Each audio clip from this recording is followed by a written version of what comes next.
The Pittsburgh Steelers Football Club was founded by Arthur J. Rooney in 1933.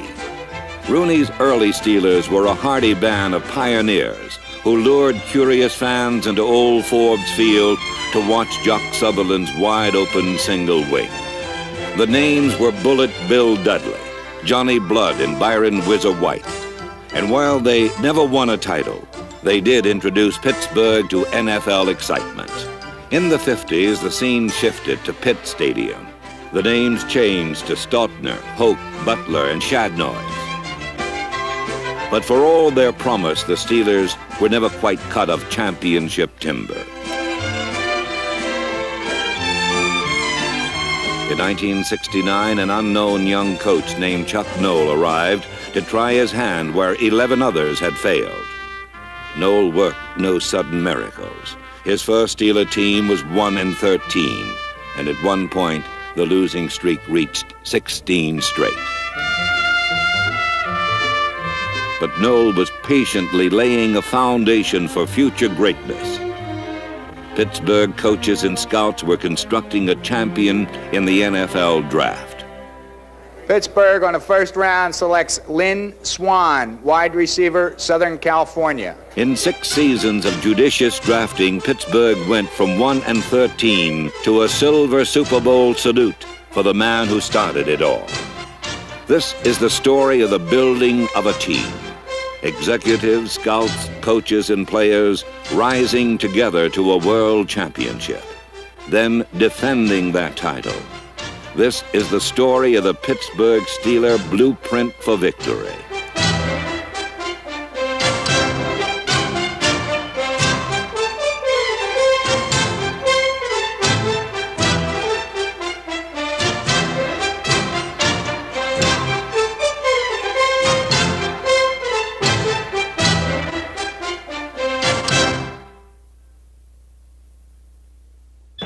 Any blueprint needs a cornerstone, and Chuck Noll's first concern was a solid defense. The lineup that opened the 1975 season was testament to the worth of the master plan.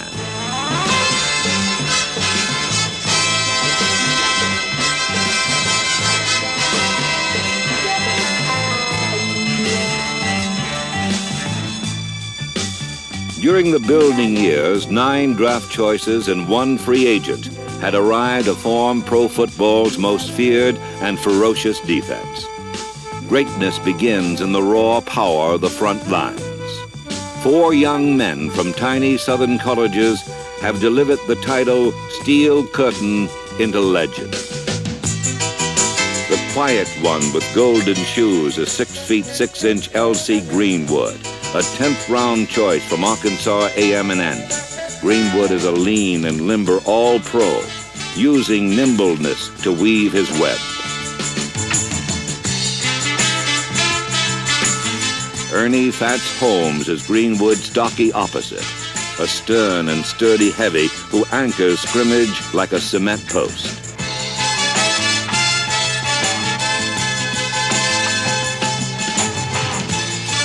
Holmes arrived in the '71 draft from Texas Southern and brought with him another Steeler trademark, intimidation.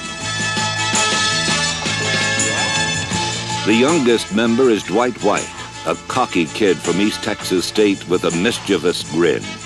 But the smile fades when White prepares a full-speed assault on an opponent's backfield.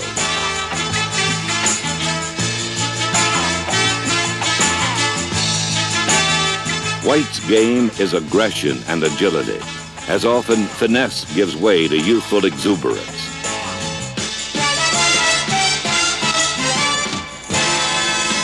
After the game, fun-loving Dwight White regains his winning smile, but everyone knows the one they call Mean Joe is a killer. Actually, Joe Green is a happy, friendly fellow who arrived on the first round in 1969 from North Texas State.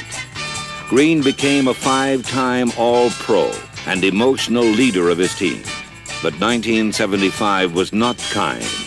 Injuries benched Green for the first time in his career. Yet his misfortune proved that Pittsburgh had also drafted for depth. Steve Furness stepped in, and the defense never missed a beat. It is a measure of the man that injury did not dampen his spirit. Green's infectious enthusiasm continued to lead and inspire as the Steel Curtain held strong with resident All-Pros and newcomer Steve Furness. A big rush needs solid support, and Penn State's Jack Ham arrived on the second round in '71 to take away the screen. Opponents tried to counter pressure with short tosses, but Ham is an exceptional athlete with playbook-perfect technique. Opposite Ham is the grand old man of the Steeler defense. Back in '63, Pittsburgh invested a 16th round draft choice in a feisty little outside backer from Missouri named Andy Russell. 12 years later, number 34 still blitzes with the best. While Russell is the only Steeler defender over 30, his experienced style is matched by 23-year-old Jack Lambert. Lambert arrived in '74 as a surprise second-round choice from Kent State. The beanpole middle backer needed some beefing up, but Lambert started at middle linebacker in his first pro game and has been there ever since. Rookie of the Year in '74, All-Pro in '75. But the toughest dudes of all might be in the secondary. Steeler backs hit, and leading the pack is free safety Glenn Edwards, number 27. Actually, enemy receivers pay a double price. Cornerback J.T. Thomas can deliver a lick or get back in the passing lanes and pick an opponent clean. Strong safety Mike Wagner is also a clever ball hawk. The fact is, every Pittsburgh defensive back can go get the ball, including reserves like Jimmy Allen. But 1975's brightest star was a quarter-horse rancher from Slidell, Louisiana, named Mel Blount.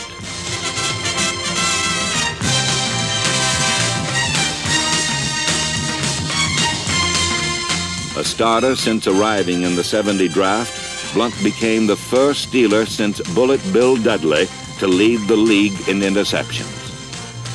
For his end zone heroics, Blount's teammates named him Most Valuable. But this is one defense where no single individual supports the rest. 11 angry men, each of all-star quality, yet willing to blend into the whole.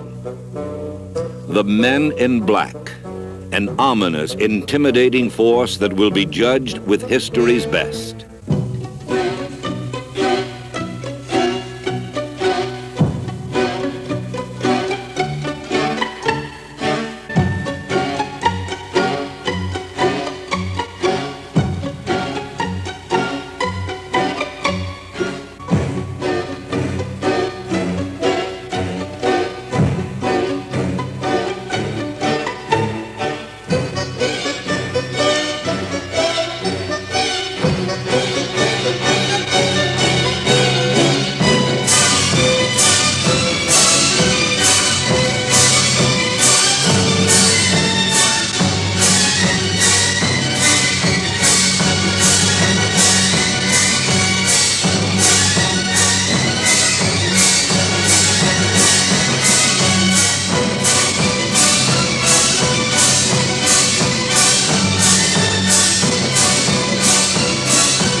On every football team, even a world champion, there are the shadow men. These are the members of the special teams, reserves who set out to prove themselves in the crash and tumble of kick coverage. Take your lumps, but get back in the chase, like number 31, Donnie Shell.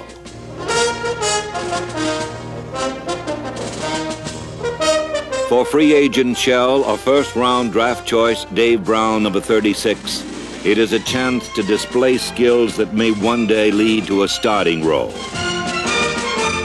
An opportunity to contribute for linebackers Ed Bradley, Lauren Taves, and Marv Kellen, defensive lineman John Banaszak, running backs Mike Collier and Reggie Harrison, and wide receiver Reggie Garrett.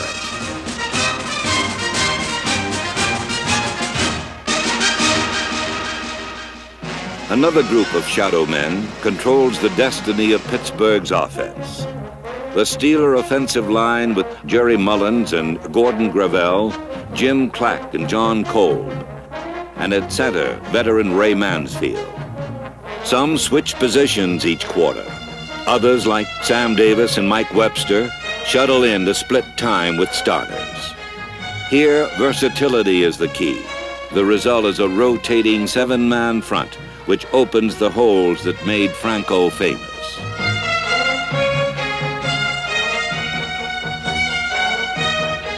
In 1972, Pittsburgh scouts and coaches decided to spend their first-round pick on a running back from Penn State named Franco Harris. They envisioned the power of a big back, blended with the open field agility of a smaller man.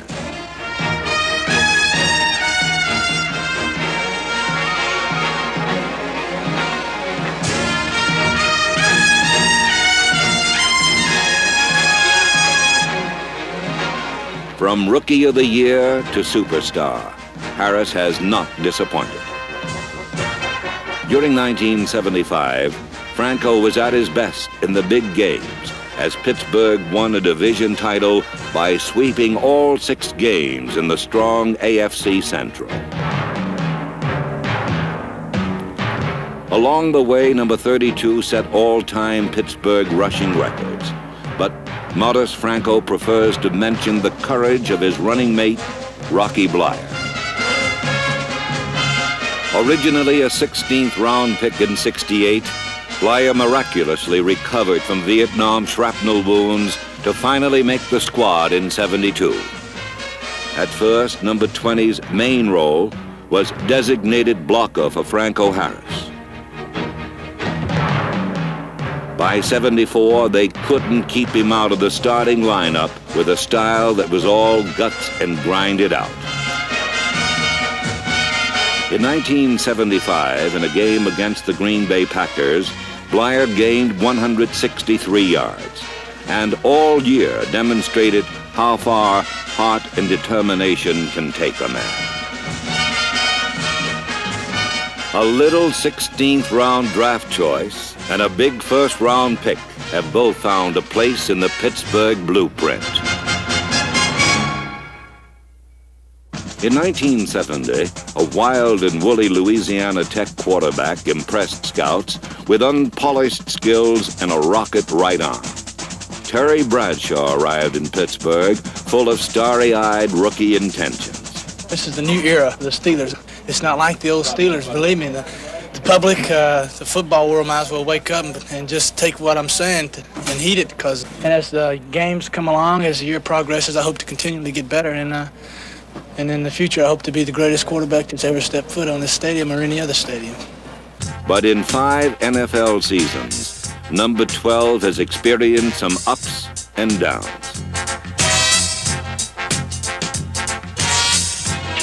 NFL reality taught harsh lessons, and Terry Bradshaw lost some hair, but all that raw talent remained intact, and Chuck Noll has been patient. For number 12 is still capable of unique feats of strength and daring.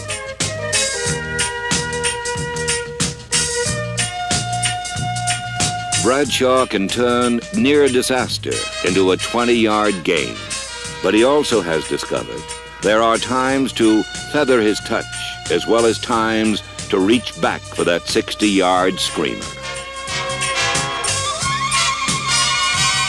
Because of his arm, Bradshaw takes the deepest drop and longest look in football. If he doesn't like what he sees, there's always another option.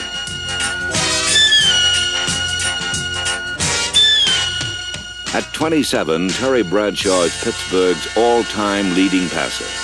He's won a world championship and cut a country and western record.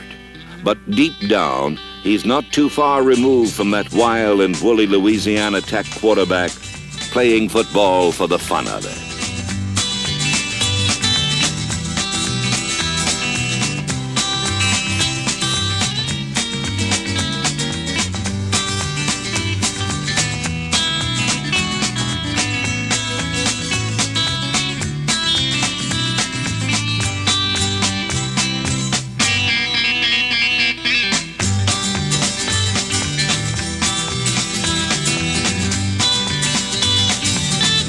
Terry Bradshaw will never be called dull, but 1975 brought more consistency.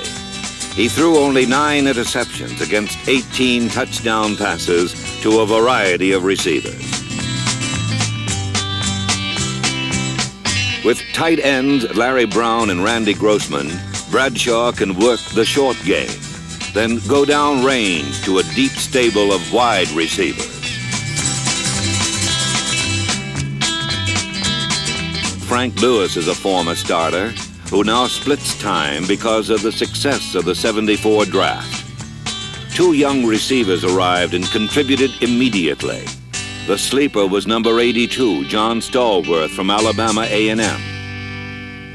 Stallworth's first-round friend was a hot shot from USC with a reputation as California's finest all-around athlete. Number 88, Lynn Swann, lived up to his billing.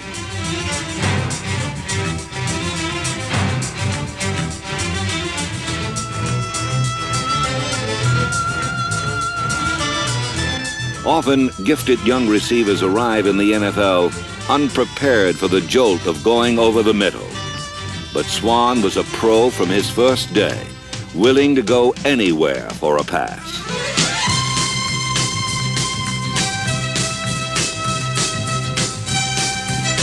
Soon, Pittsburgh fans were singing praises of the young man with a stride and style as graceful as his name.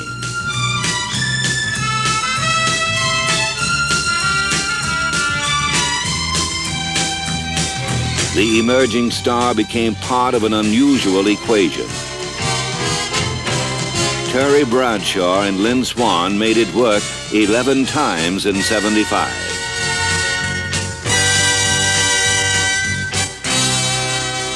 Unstoppable offense matched immovable defense as the 1975 Steelers won more games, scored more points, and gave up fewer than any team in Pittsburgh history. Next, the NFL playoffs.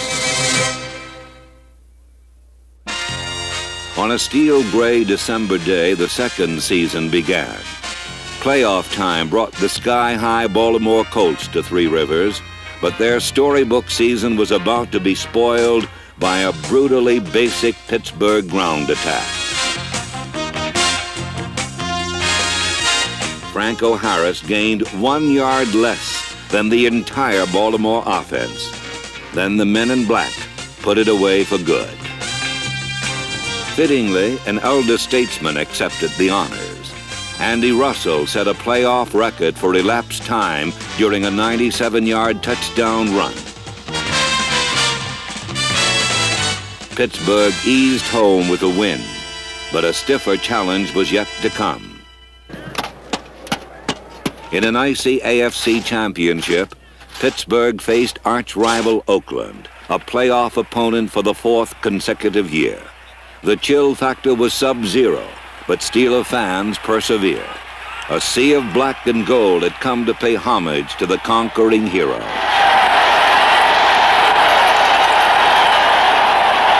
Let's go, Steelers! Come on! All right, all right! Let's go! All right, yeah!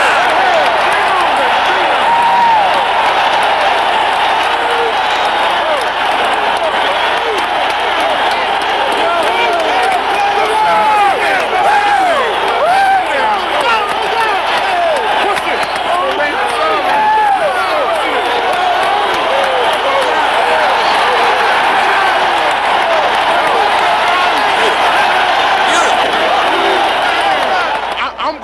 to hit it hard, and you just make sure you get outside, because I'm hitting it like a brick.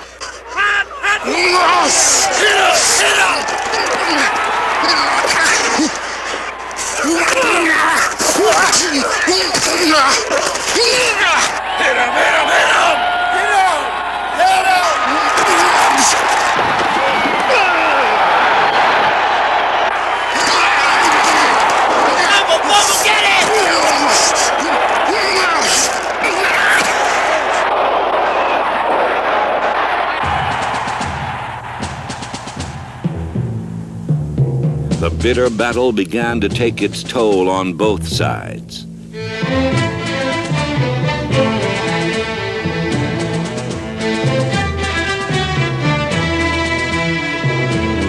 Then, through a gathering storm, the game turned on two fourth-quarter plays.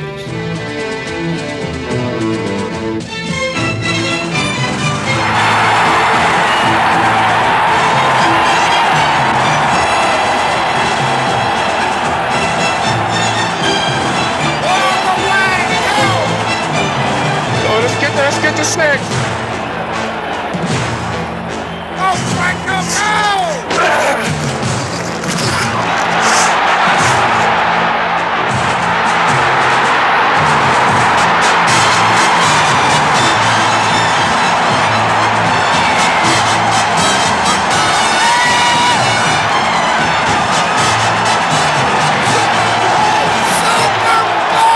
In a classic struggle, the Steelers had endured for a 16-10 victory.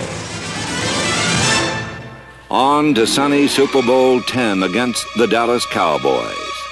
When holder Bobby Walden and kicker Roy Gerela missed a first-half field goal, number 43, Cliff Harris, celebrated prematurely. The tactic backfired as Jack Lambert set things straight. Harris was quickly whisked away from danger, but Lambert played the rest of the game with controlled fury.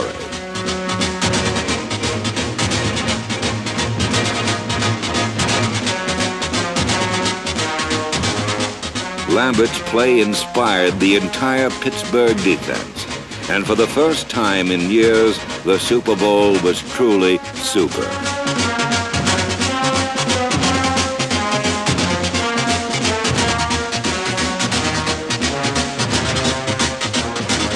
Dallas held its own, but this was an uphill fight against a team built strong in so many ways. A defense of skill and daring. A powerful big-back running game. Swarming special teams which contributed a safety to the cause. A poised and polished quarterback and his host of gifted receivers.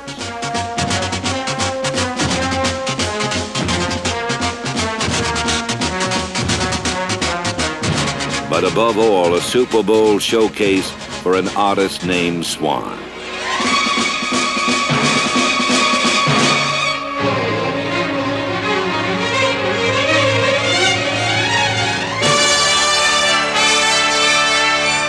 In Super Bowl X, the Pittsburgh Steelers defended their world championship with courage and class.